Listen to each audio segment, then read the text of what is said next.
Assalamualaikum warahmatullahi wabarakatuh. Saya Sabrina Ramawati dari kelas 11 MIPA 5. Di sini saya akan menjelaskan pelajaran agama Islam Bapak Silahuddin tentang materi bab 5, yaitu sikap toleran, rukun, dan menghindarkan diri dari tindakan kekerasan. Toleransi adalah istilah dalam konteks sosial, budaya, dan agama yang berarti sikap dan perbuatan yang melarang adanya diskriminasi terhadap kelompok-kelompok yang berbeda atau tidak dapat diterima oleh mayoritas dalam suatu masyarakat. Sikap toleransi dimulai dengan cara membangun kebersamaan, keharmonisan, dan menyadari adanya perbedaan. Dengan demikian, akan terbina persaudaraan.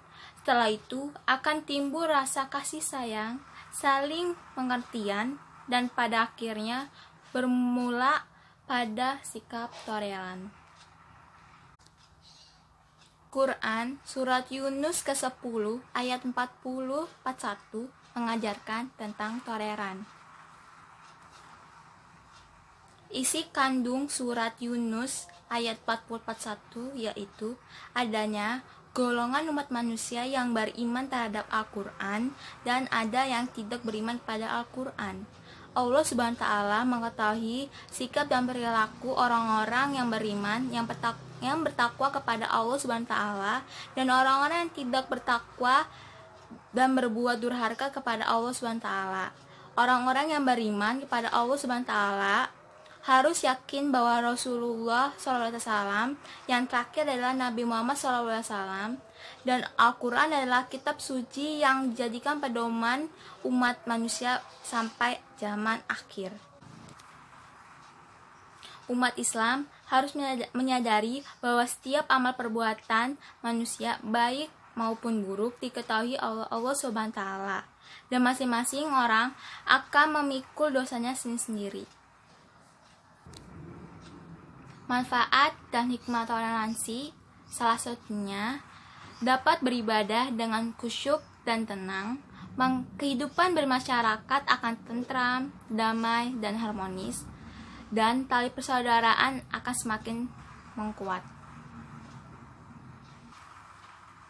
Contoh toleransi dalam kehidupan sehari-hari, yaitu salah satunya ketika tetangga sedang tertimpa musibah, hendaknya seorang muslim menolong, mendampingi, serta mendoakan. Kedua, tidak mengganggu aktivitas ibadah orang-orang yang berbeda keyakinan dan tidak menghina orang-orang yang berbeda warna kulit, suku bangsa, dan bahasa. Quran Surat Al-Maidah ayat 32 mengajarkan tentang sikap rukun. Rukun artinya baik dan damai.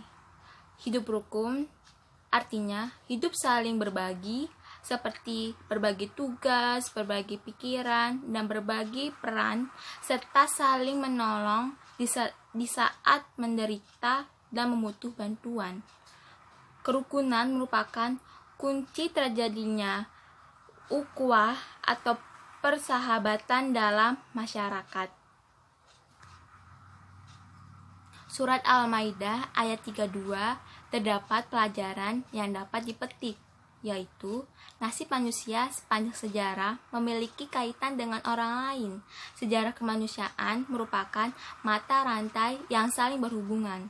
Karena itu, terputusnya sebuah mata rantai akan mengakibatkan musnahnya sejumlah besar umat manusia. Manfaat dan hikmah kerukunan yaitu meringankan beban orang lain yang membutuhkan bantuan, mempererat hubungan tali persaudaraan, mempermudah segala urusan, memperkuat persatuan umat, bangsa, dan negara, dan kehidupan bermasyarakat akan damai dan tentram. Contoh hidup kerukunan dalam hidupan sehari-hari yaitu mendahulukan kepentingan umum daripada kepentingan pribadi, saling menasihati dan mengingat dalam kebaikan, tidak merendah atau menghina orang lain, tidak melakukan hal-hal yang dapat mengganggu ketertiban umum di masyarakat. Terakhir, menghargai perbedaan di masyarakat seperti perbedaan keyakinan dan suku bangsa. Terakhir, ada menghindarkan diri dari tindakan kekerasan. Ada 5 hak asasi manusia yang sangat dihormati dan diperhara oleh agama Islam, yaitu agama, nyawa, harta, nasab, dan kehormatan. Siapapun yang melakukan pelecehan dan tindakan kekerasan atau kejahatan terhadap 5 hak asasi manusia tersebut tidak bisa diterima dan sangat dikecam dalam agama Islam. Untuk melindungi 5 hak asasi manusia tersebut, Islam memerintahkan manusia berbuat baik kepada sesama manusia dan melarang manusia berbuat zalim dalam segala hal. Ada juga cara lain, yaitu cara menghindarkan diri tindakan kekerasan kontrol diri sendiri daripada nafsu masing-masing. Jika nafsu terkendali, maka akan tercipta persahabatan, perdamaian, dan ketentraman. Namun jika nafsu di luar kendali, maka akan menjerumuskan ke dalam jurang penghinaan. Maka dari itu, penting bagi kita untuk mengatur diri dan menjaga nafsu. Berikut beberapa faktor tindakan kekerasan. Yang pertama, faktor sosial. Kedua, faktor situasi. Ketiga, faktor pribadi. 4, faktor sumber daya. Kelima, faktor media massa. Keenam, faktor kebudayaan. Dan terakhir, kekerasan individu dan kelompok yang terjadi di masyarakat merupakan imbas dari ekspresi kultural yang tidak disalurkan. Tindakan kekerasan yang terjadi di masyarakat akan menimbulkan dampak negatif, baik bagi pelakunya maupun orang lain.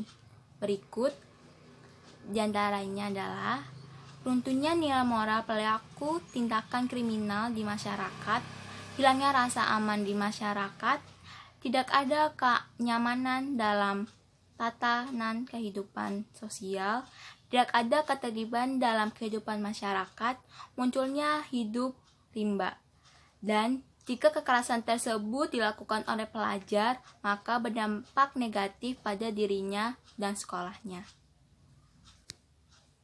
Berikut beberapa hikmah menghindarkan diri dari tindakan kekerasan, yaitu memberikan rasa aman kepada orang lain, kehidupan bermasyarakat akan harmonis, mendapatkan ketenangan dalam melakukan aktivitas, terhindar dari kekerasan yang mengancam keselamatan diri dan orang lain.